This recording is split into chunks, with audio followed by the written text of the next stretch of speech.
안녕하세요. 헨티비 정혜인입니다. 오늘 소개해드릴 책 바로 각자의 서랍입니다. 벌써 제가 절반이 넘는 작품들을 좀 소개를 해드렸거든요. 오늘은요, 6번째 서랍인 서곡이라는 작품 소개해드릴게요. 6번째 서랍이고요. 오늘 작품은 정윤채 작가가 쓴 작품이거든요. 정윤채 작가의 서곡이라는 작품 읽어드릴게요.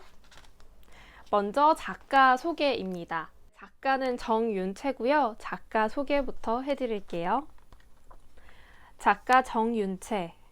월요일에 시작해서 일요일에 포기하는 게 주 특기였지만 최근에는 그 주기를 봄과 겨울로 늘리기 위해 노력 중이다. 그 외 특기로는 일단 시작하고 후회하기, 일 다 벌려놓고 수습하느라 죽어나기 등이 있으며 취미로는 페퍼톤즈 콘서트 가서 128데시벨 이상으로 떼창하기, 10cm 콘서트에서 기도 자세로 오열하기, 취향 맞는 연극 뮤지컬 찾아다니느라 지갑 털기, 엄마 앞에서 앵두한테 간식 가지고 장난치다 거실에서 쫓겨나기 등 2020가지가 있다. 좌우명은 안 되면 되는 거 하자. 그럼 이어서 서곡이라는 작품 읽어드릴게요. 처음 글을 쓰기 위해 노트북을 열었던 날이 떠오른다. 2주차 수업이 끝나고 정확히 3일 뒤 글감도 하나 제대로 못 정해놓고 일단 쓰다 보면 어떻게든 되겠지 라는 마음으로 무작정 노트북을 열었던 날. 그리고 놀랍게도 단 한 줄도 쓰지 못하고 노트북을 덮었던 날. 내가 이렇게까지 쓰고 싶은 게 없는 사람이었나 라는 생각도 잠깐 했지만 이내 깨달았다. 나는 쓰고 싶은 게 없어서 못 쓰는 게 아니었다. 잘 쓸 자신이 없으니까 아무것도 안 쓰는 거였다. 그래서 다시 처음부터 시작하기로 했다. 내가 왜 다시 글이 쓰고 싶어졌는지 고민하기 시작했던 바로 그때부터 말이다. 날마다 글을 쓴다는 것이라는 글에서 김현수 소설가는 이렇게 말했다.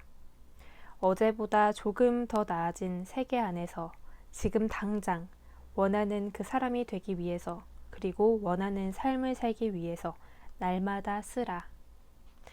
내가 앞으로 써 내려갈 이야기들은 잘 쓰려고 쓴 글이 아니다. 누군가에게 인정받고 싶어서 쓴 글도 아니고 무언가 증명하고 싶어서 쓴 글은 더더욱 아니다. 그냥 쓰고 싶어서 썼다.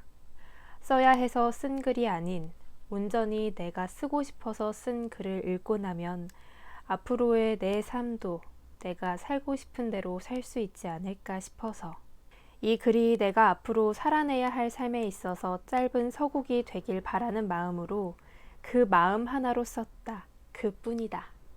네, 다음 파트는요. 지금 거신 전화번호는 없는 번호입니다.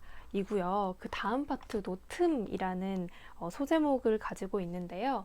제가 이 부분은 건너뛰고요. 이번에는 좀 뒷부분을 더 이야기 들려드리려고 해요. 그 다음 파트는 불안에 대하여 라는 소제목을 가지고 있습니다. 유미의 세포들이라는 웹툰을 보면 모든 사람들은 저마다 다른 프라임 세포를 가지고 있다. 프라임 세포란 그 사람이 가진 가장 월등한 능력으로 사랑을 중요하게 생각하는 주인공 유미는 사랑세포, 섬세한 관찰력을 가진 바비는 명탐정 세포가 프라임 세포다.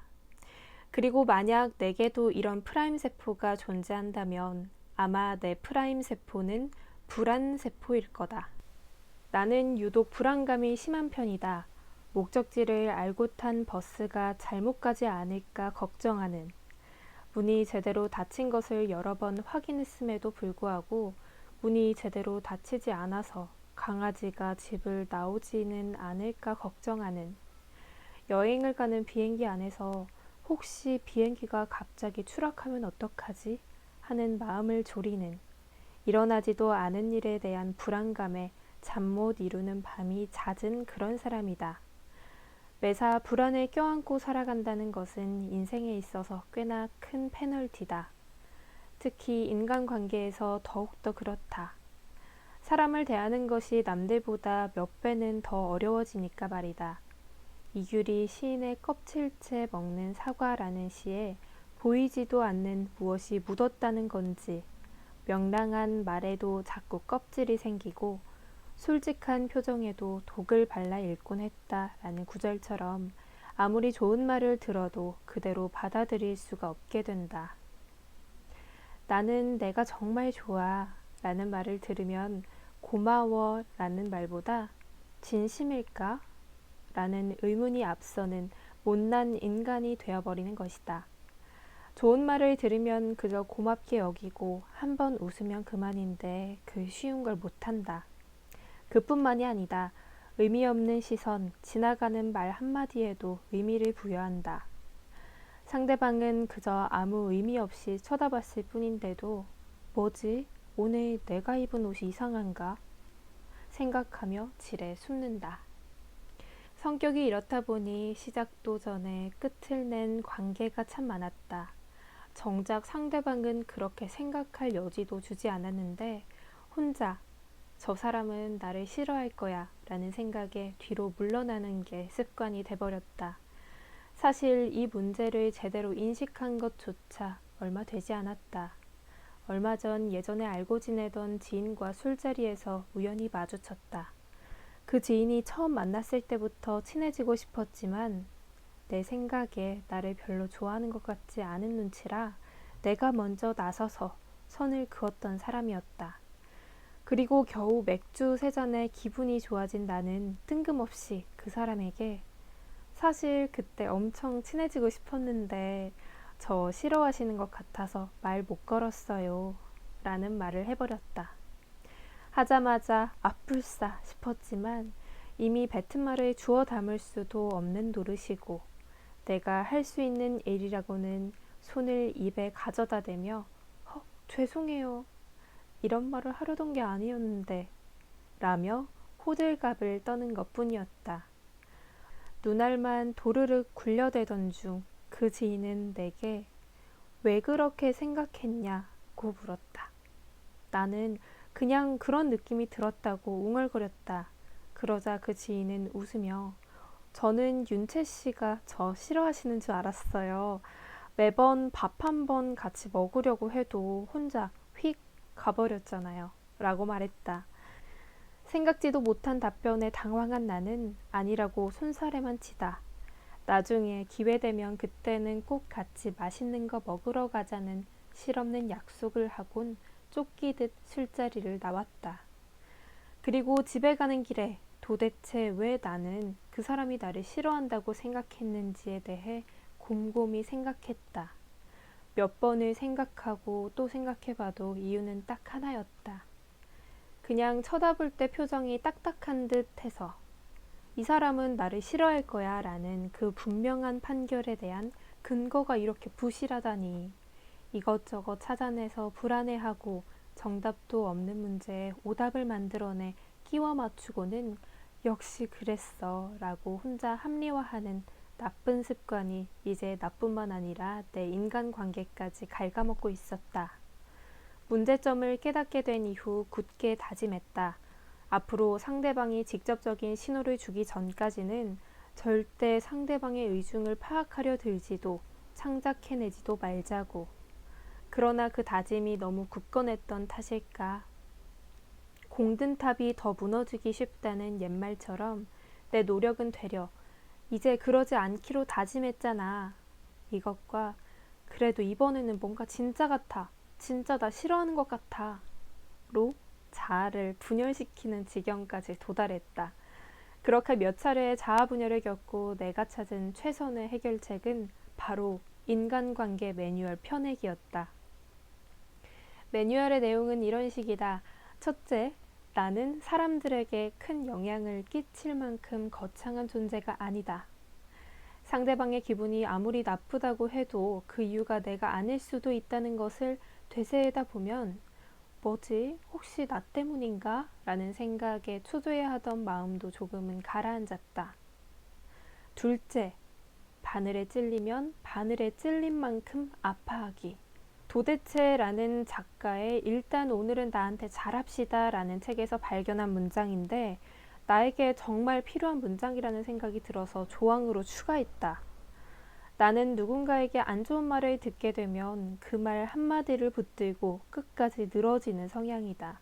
이를테면 나는 제 말투가 별로더라 라는 말을 들었을 때 내 반응은 이렇다. 정말 내 말투만 마음에 안 드는 걸까?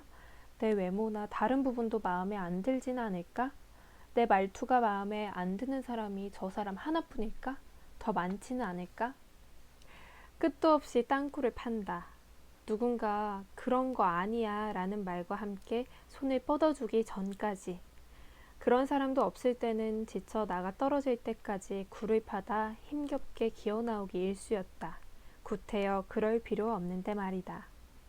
그럴 수도 있지, 마음에 안 들 수도 있지 하고 지나가면 그만이다. 마지막으로 셋째, 모든 사람이 나를 좋아할 수는 없다는 것. 비단 나뿐만이 아니라 모두가 머릿속으로는 잘 알고 있지만 막상 누군가에게 미움을 받는 상황이 오면 서러워서 잊게 되는 그 문장. 나조차도 모든 사람을 사랑하지 않으면서 모든 사람들에게 사랑받길 바라는 건 이기적이라는 걸 어떤 순간에도 잊지 않고 살아가기 위해 노력하고 있다. 조항도 3개뿐이고 말 그대로 매뉴얼일 뿐이라 위급 상황에는 잘 지키지 못하는 경우가 잦긴 하지만 아무렴 어떤가 사람을 더 많이 만나고 또 헤어지고 다시 좋아하고 또 미움받다 보면 언젠가는 이런 어처구니 없는 매뉴얼을 필요하지 않는 날이 올 거라고 생각한다. 네, 다음 파트는요. 아직 쓰여지지 않은 이야기입니다. 마지막이에요.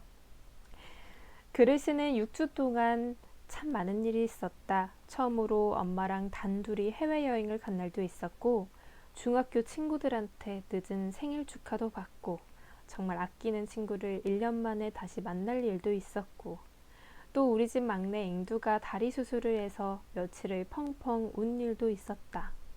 아, 그리고 집도 생겼다. 누군가는 이 말을 듣고 그럼 지금까지는 집도 없이 어디서 살았니? 라며 황당해 할 수도 있겠지만 내게 집은 아무런 걱정도 불안도 없이 마음 편하게 쉴 수 있는 곳이다. 그냥 단순히 잠을 자고 몸을 쉬는 공간이 아니다. 그렇기 때문에 나로서는 이제야 1년 6개월 만에 집이 다시 생긴 셈이다. 남들에게는 어떻게 이해될지 모르겠지만 아무튼 그렇다. 집이 생겼다는 사실 하나만으로도 적어도 작년보다는 더 안온한 한 해를 보낼 수 있지 않을까 하는 무모한 예감이 든다. 길바닥에 널린 수많은 유리 파편 중 딱 한 조각이 눈앞에서 치워진 것 뿐인데 그 길을 다시 맨발로 달려도 될 것 같은 기분이라고 하면 딱 맞겠다. 아직 치워지지 않은 조각들이 많지만 나름대로 요령껏 잘 피해볼 생각이다. 개 중에는 결국 피하지 못하고 발바닥에 박혀버리는 것도 있을 테고 또 이미 박혀있는 조각도 충분히 많지만 박혀있는 조각이 아파 엉성하게 걷다 보면 그 조각들이 되려 발을 더 아프게 짓무른다는 걸 작년에야 깨닫게 됐다. 그것도 달리기 시작한 지 20년 만에. 그래서 올해는 많이 아프더라도 넘어지기 전까지는 일단 계속 뛰어볼 작정이다. 이미 박혀버린 조각에 원망을 품고 뒤돌아보지도 말아야지. 당장 느껴지는 발의 통증보다는 위로 끝도 없이 펼쳐진 하늘에 눈길을 주는 사람이 되어야지. 그렇게 꾹 참고 계속 뛰다 보면 언젠가 이 통증에도 내성이 생기는 날이 올 거라 믿는다. 네, 이렇게 작품은 끝이 났는데요. 각자의 서랍 중 6번째 서랍인 서곡이라는 작품 들려드렸어요. 오늘 서곡이라는 소제목을 가진 부분과 또 중간에 건너뛰고 뒷부분을 처음으로 좀 읽어드렸는데요.